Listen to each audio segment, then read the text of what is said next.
Hello friends, welcome back. It's me Mayank. This is my 8th video on the high frequency math questions for SNAP, IIFT, ZAT, NMAT, CMAT and other competitive exams.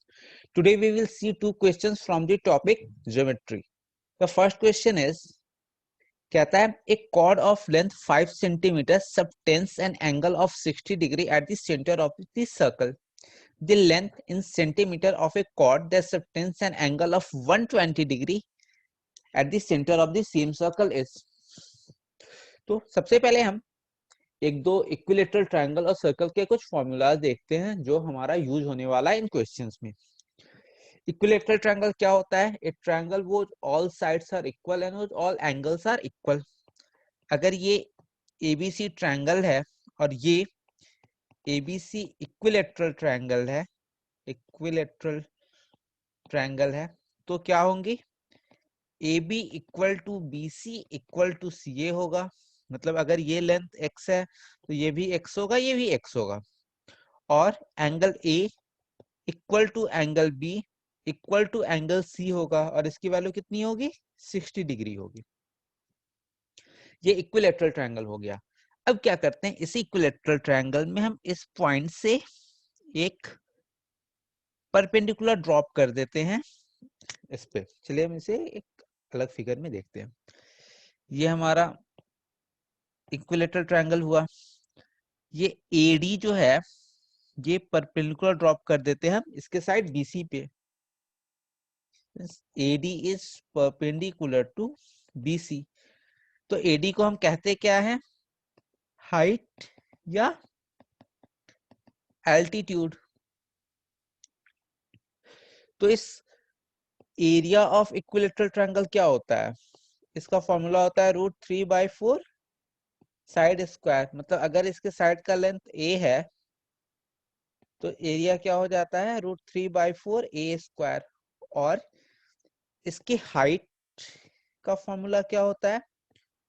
√3/2 A. तो हमें ये पता होना चाहिए. Area क्या? √3/4 A square. और side क्या? और हाइट क्या? Sorry, √3/2 A. अब देखिए, मान लीजिए ये ट्रायंगल ABC है तो एक हम इसके अंदर एक सर्कल ड्रॉ कर रहे हैं. ये सर्कल जो है इसका सेंटर अगर हम O मान लें और अगर हम इसका स्मॉल रेडियस R मान लेते हैं तो ये सर्कल जो है ये इसके तीनों साइड्स को टच कर रहा है.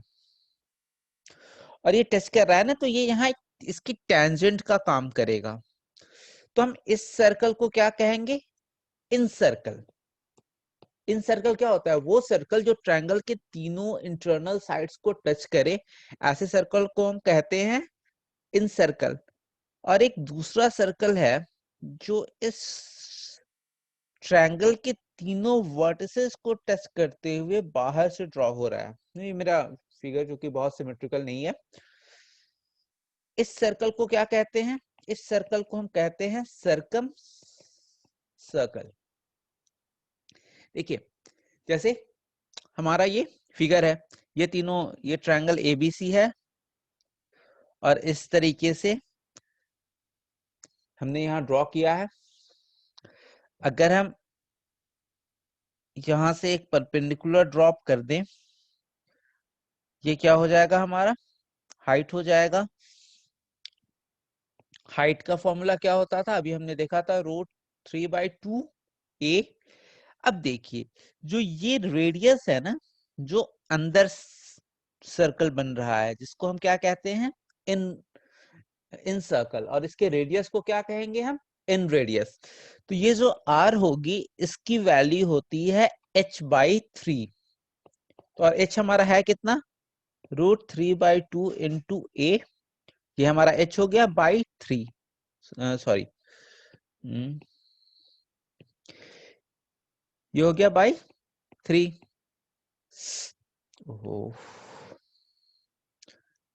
इंटू 3.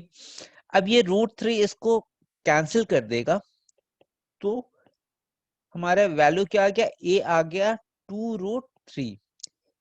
ये रेडियस हो गया उस सर्कल का जो कि एक ट्रायंगल के अंदर बना है। अगर हमसे पूछता इसी में, अगर मान लीजिए कि एक कैपिटल आर होता, वो सर्कल की बात कर रहा हूं जो इसके तीनों वर्टिसेस को ड्रॉ करते, अगर इस सर्कल का रेडियस आर है तो उसकी वैल्यू होती है 2h/3, और अगर उसको हम कैलकुलेट करेंगे तो वो आ जाएगा a√3।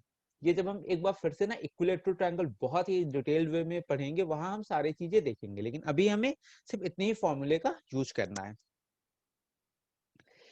देखिए ये क्या है, ये एक सर्कल है। सर्कल का क्या होता है, रेडियस होता है। एरिया ऑफ सर्कल क्या होता है, हमें पता है πr²। सर्कमफेरेंस सर्कल का क्या होता है, इसका फॉर्मूला होता है 2πr। अगर ये एक डायमीटर है जो इसके सेंटर से पास हो रहा है, तो डायमीटर क्या होता है 2r। अब अगर इस सर्कल में जिसका सेंटर O है, ये एक लाइन ड्रॉ किए, तो ये लाइन क्या हो जाता है, इसे हम क्या कहते हैं, अगर हम इसे नाम AB दे दे तो AB क्या है, तो हम कहेंगे AB is the chord of the circle। AB is the chord of the circle। और डायमीटर जो होता है ये भी एक तरीके से chord ही है।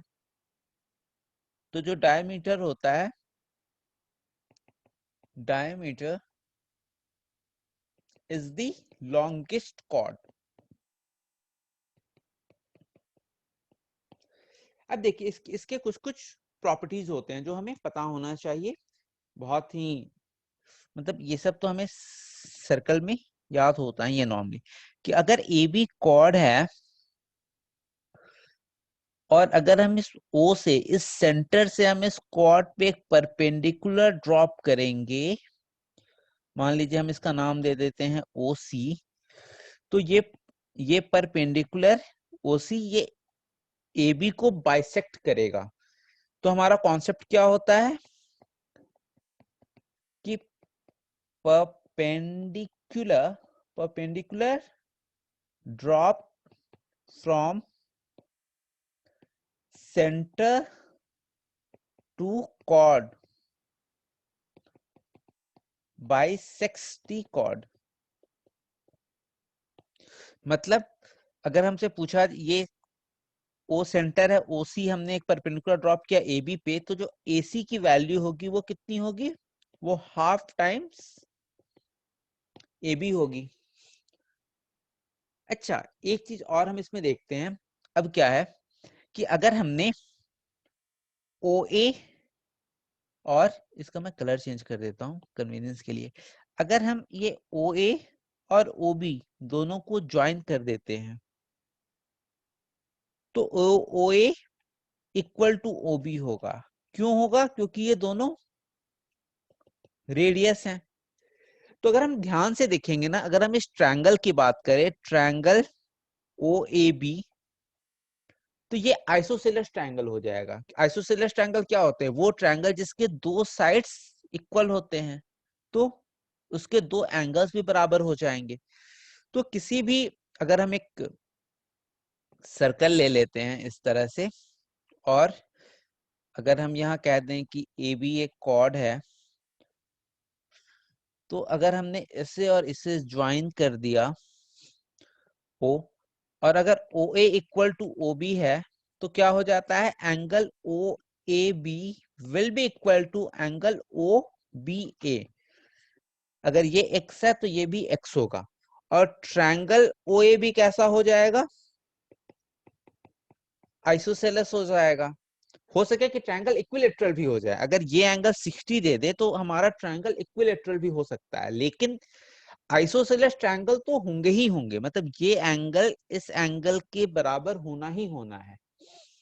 तो ये हमारी प्रॉपर्टी है। चलिए अब हम क्वेश्चंस पे आते हैं।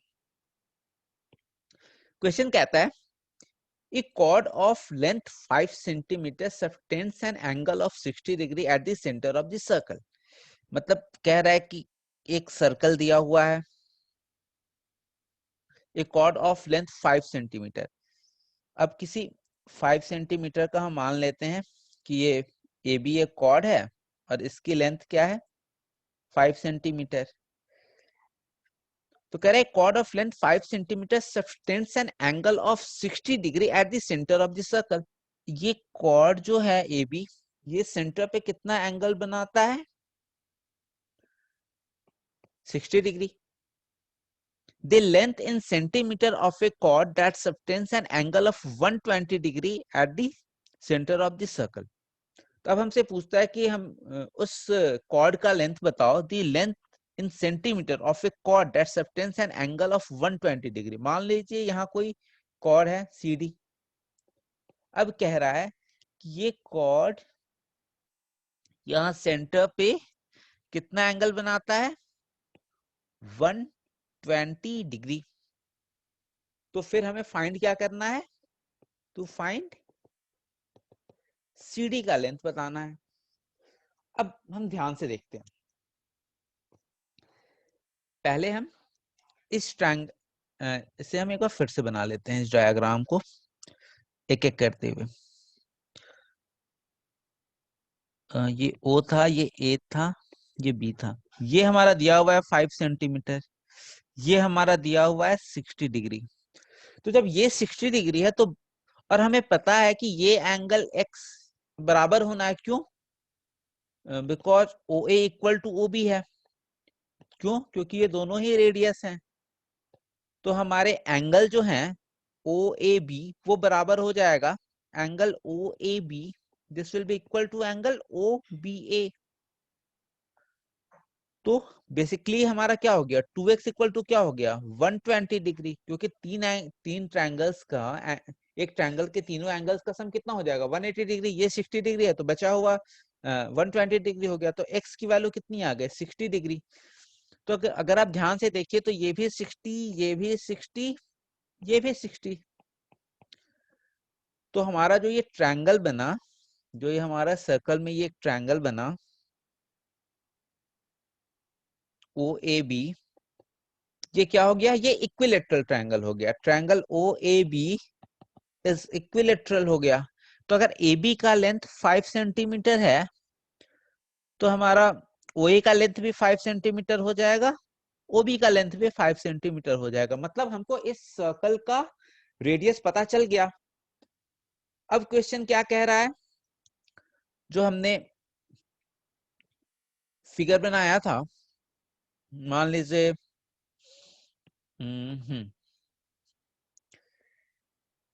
अब ये हमारा सी डी कॉर्ड है। मैं ए बी को हटा के मैं बना रहा हूं, वो सेम सर्कल की बात कर रहा है। अब हमें पता चल गया ओसी कितना है 5 सेंटीमीटर, क्योंकि रेडियस सेम कह रहा है, और ये एंगल हमारा 120 डिग्री दिया हुआ है। हमें निकालना क्या है सीडी। अब हम इस ट्रायंगल को ना थोड़ा बाहर ड्रॉ कर लेते हैं, सिर्फ हम ट्रायंगल की बात करते हैं। ओ सी डी। अच्छा हाँ, अगर मैं इस ओ से ओ ई एक परपेंडिकुलर ड्रॉप कर दूं तो हमें प्रॉपर्टी पता है कि सेंटर से अगर हम कॉर्ड पे एक परपेंडिकुलर ड्रॉप करेंगे तो वो हमारे कॉर्ड को बाइसेक्ट करेगा। मतलब अगर हम सीई को x मान ले तो डीई भी x हो जाएगा। तो हमारा जो कॉर्ड हुआ सीडी उसका बेसिकली लेंथ क्या हो गया 2x हो गया, और हमें इसी 2x की वैल्यू निकालनी है।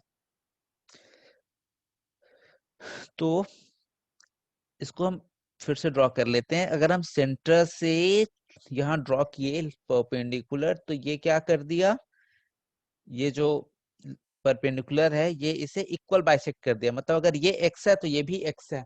अब देखिए हमारा ये एंगल जो है ये 120 डिग्री दिया हुआ था, तो ये एंगल भी बाइसेक्ट हो जाएगा।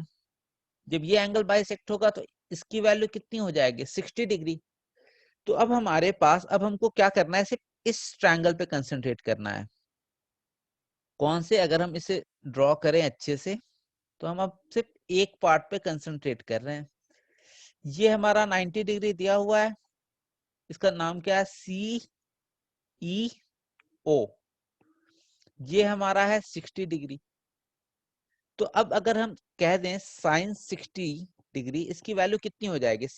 साइन थीटा क्या होता है, परपेंडिकुलर बाई हाइपोटेन्यूज। तो साइन 60 क्या हो जाएगा, अगर ये हमारा थीटा है तो परपेंडिकुलर हमारे लिए क्या हो गया, CE बाई OC। और OC हमारा है क्या, रेडियस के बराबर। और साइन 60 की वैल्यू कितनी होती है, तो साइन 60 की वैल्यू होती है √3/2। √3/2 किसके बराबर हो जाएगा, CE बाई OC। OC क्या था, हमारा रेडियस था 5। तो CE की वैल्यू क्या हो जाएगी, 5√3/2। ये CE हो जाएगा हमारा 5√3/2। मतलब इस फोटो में देखिए CE कितना हो गया, 5√3/2। और हमें चाहिए कितना, CD। CD क्या है, CD जो है वो 2 टाइम्स CE है। मतलब 2 × 5√3/2, 2 to 2 कैंसिल। तो जो CD का लेंथ आ जाएगा वो 5√3 सेंटीमीटर आ जाएगा। मतलब जो हमने ये सॉल्व किया, CD जो हमारा कॉर्ड था जो पूछ रहा था, जो एंगल 120 डिग्री बना रहा है, इसका लेंथ कितना हो गया, 5√3। तो ये हमारा पहला क्वेश्चन हो गया। अब हम दूसरा क्वेश्चन देखते हैं।